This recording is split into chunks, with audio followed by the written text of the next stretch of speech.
హే! నేనొచ్చేసాను pedicure చేపించుకోవడానికి.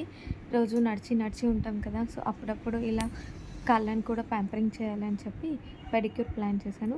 So, first నాకు వాళ్ళు nail polish చేసి, తర్వాత నెయిల్స్ కట్ చేసి వాటిని సెట్ చేశారు. తర్వాత అదేదో వైట్ కలర్ క్రీమ్ లాగా ఉంది. ఆ క్రీమ్ పెట్టారు. తర్వాత కొద్దిసేపు నీళ్ళల్లో నానబెట్టుకోమని చెప్పారు. సో, నేనలా నీళ్ళలో నానబెట్టుకొని ఫోన్‌లో గేమ్ ఆడుకుంటూ కూర్చున్నాను.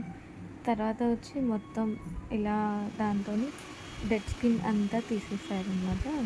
ఇది చాలా సాటిస్ఫైయింగ్‌గా ఉంది. అలా డెడ్ స్కిన్ అంతా తీస్తూ ఉంటే చాలా తీశారు. అప్పుడు అనిపించింది పెడిక్యూర్ ఎందుకు చేపించుకోవాలని. రెగ్యులర్‌గా కాళ్ళని కూడా మనము కేర్ చేస్తూ ఉండాలి. లేదంటే ఇలా నా కాళ్ళలాగా అయిపోతాయి. తర్వాత ఇంక తను బ్రష్‌తోని మొత్తం ఇట్లా సోప్ రాసి క్లీన్ చేసింది. ఈ కాలుని నీళ్ళలో నానబెట్టేసాను. ఇప్పుడు ఇంకో కాలుకి సేమ్ ప్రొసీజర్. మీరు చూస్తున్నట్టయితే అక్కడ మంచిగా డెడ్ స్కిన్ అంతా వస్తుంది. నేను జూమ్ చేసి తీయలేదు కానీ డెడ్ స్కిన్ అయితే చాలా వచ్చింది. ఇప్పుడు మొత్తం 2 కాళ్ళని నీట్‌గా కడిగేసింది. ఇంక కడిగేసి ఇప్పుడు అరికాళ్ళ మీద పననమాట.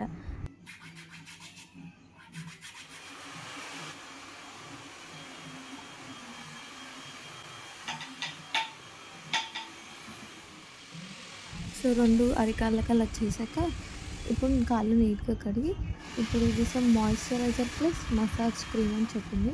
అది పెట్టి చాలాసేపు మసాజ్ చేసి మంచిగా ఫుట్ మసాజ్ ఇచ్చింది. నేను ఫుల్ రికార్డ్ చేయలేదు. బట్ చాలా సాటిస్ఫైయింగ్‌గా ఉంది. చూడండి నా కాళ్ళు ఎలా మెరిసిపోతున్నాయి. ఇప్పుడు లాస్ట్‌కి తను ఒక కలర్ చూస్ చేసుకోమంటే ఇప్పటిదాకా చూపించిన బోర్డ్‌లో ఉన్న దాంట్లో ఎందుకో ఈ బ్లూ బాగుందని చెప్పేసి తీసుకున్నాను. మొత్తానికైతే పెట్టేసుకున్నాక నా కాళ్ళు భలే అనిపించాయి. సో, ఎవ్రీ మంత్ ఇదొక రిచువల్ లాగా ఫాలో అవుదాం అనుకుంటున్నాను.